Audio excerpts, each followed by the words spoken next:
In front of me is a Sony Xperia 5 Mark III, and today I'll go over unboxing along with a really quick overview of it. So anyway, let's just pop it straight open. I will mention that, as you can see, I did already go through the setup and unboxing of it. So let's just see what we get. Normally there is a sticker on the phone itself, but it's been removed and substituted with the tempered glass right here, so it's kind of why it's right here. Normally we don't get the tempered glass. Obviously here we get some paperwork. I'm not even gonna go into it. Then below that we have a charger. It's a type C to type C, so that's nice, and it's a 30 watt, which you can see right over here. Then in here we get a cable. It's not really held by anything, but obviously it's a type C to type C cable. And that's basically all we get in the box. So let's move over to the phone itself. So right off the bat you will be presented with a 6.1 inch display, though it feels a little bit smaller just because the aspect ratio of it is 21:9, so it's way longer and thinner, like an ultra wide monitor. I'm gonna zoom in just a little bit. There we go.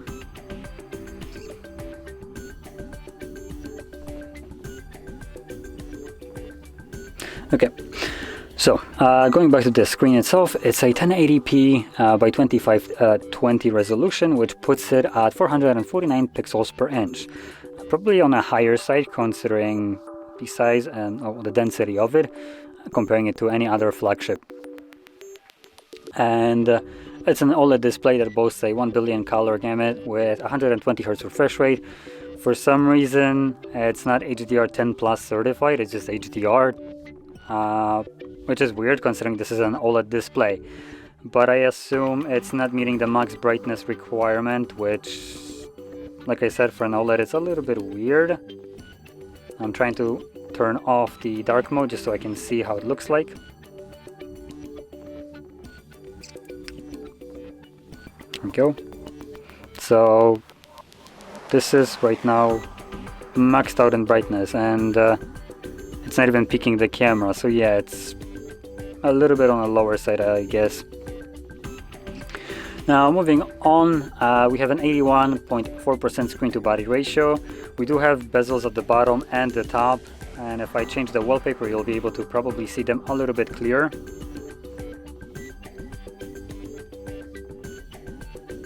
There we go. Didn't change it. Let's try that again.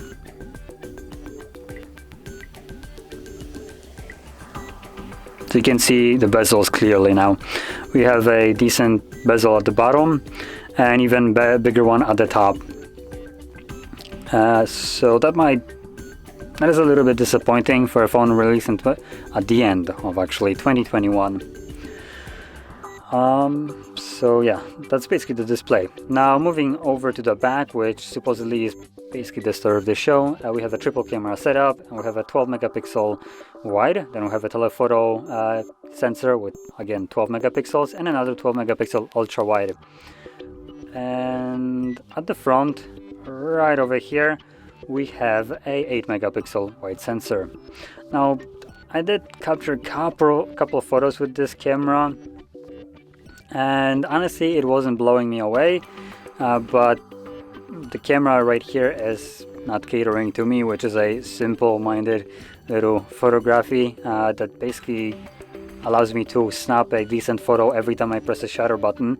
And this is more for the people that like to tinker around with their settings of the camera and get the perfect like exposures and all that stuff, making the tiny little adjustments needed to have the photo that you might be exactly looking for.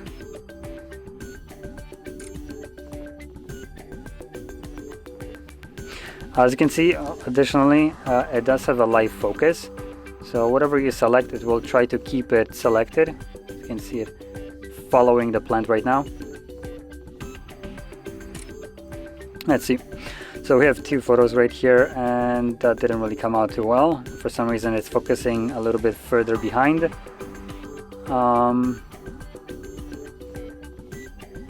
This one even worse in terms of focus. what it was supposedly focusing on. Let's try it again. Actually, let's just do it like this.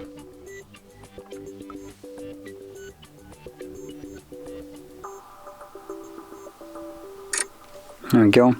Hopefully this came out better. It's okay, so you can see it a little bit better now. Photo looking fairly nice, and the background is fairly blurred. Looks also nice. It doesn't have any kind of like artificial blurring where the plane just starts to have like weird artifacts from this like fake bokeh effect. So that's nice. Anyway, moving on. The processor in here is a Snapdragon 888, and the device itself has an 8GB RAM. In terms of storage, we have two versions. We have a 128 and 256, both boasting a UFS 3.x storage. Not exactly sure what the X is supposed to be, so it's, I guess, not really specified, but somewhere in the range of 3 point. What else we get in here? Let's just see. We got a 4,500 mAh battery, 30-watt charger, like I mentioned before, which advertised with a 50% battery charge in 30 minutes. So, okay-ish. Nothing really mind-blowing here, just a typical charging speed that you would expect from majority of the phones. And honestly, that's basically all the decent information right here. We don't have a headphone jack, we have a Type-C. Oh no, we do have a headphone jack. My bad. So we do actually have a headphone jack. Wireless charging.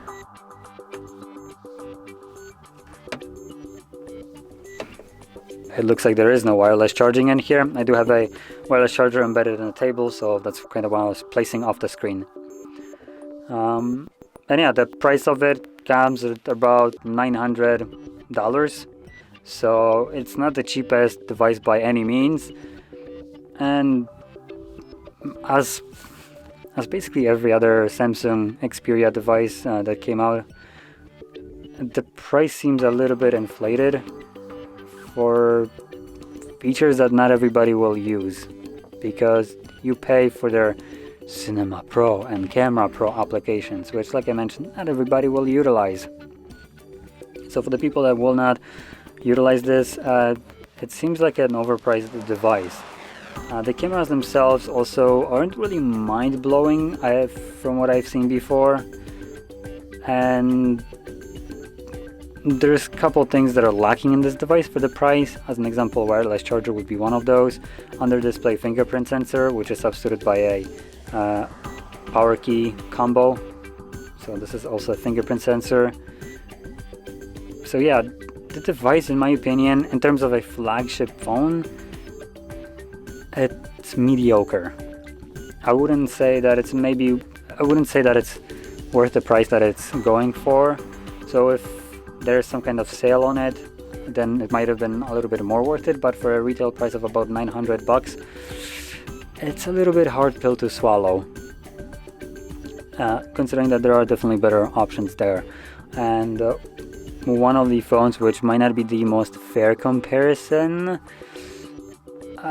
because the phone that I'll be comparing it to would be the Asus ROG phone. That phone is specifically for gamers and has a kind of crappy camera, but boy does it excel in everything else, and it will be cheaper than this. So kind of wanted to point that out. So anyway, phone itself is okay, has kind of whatever you'd expect, lacking in certain departments like the fingerprint sensor, wireless charging. The refresh rate is okay, screen itself is okay, though would have been nice to have a little bit brighter one. And one really good plus, in my opinion, of this phone, it is small. As a comparison, this is a Mate 20 Pro, which by today's standards is a small device, I would say. As you can see, it's basically the same size in terms of height, but in terms of width, that's basically where this Xperia is way more compact. And honestly, I really like the aesthetic of it. The 21:9 aspect ratio is really nice in my opinion. I personally like it. So yeah, at the end of the day, like I mentioned, it's a hard pill to swallow to buy this phone. The market that I'm buying it, or I got it from, it's overpriced and not really worth it. But for other people that, this might be on sale, might be actually worth to pick up. Anyway, if you found this video helpful, don't forget to hit like, subscribe, and thanks for watching.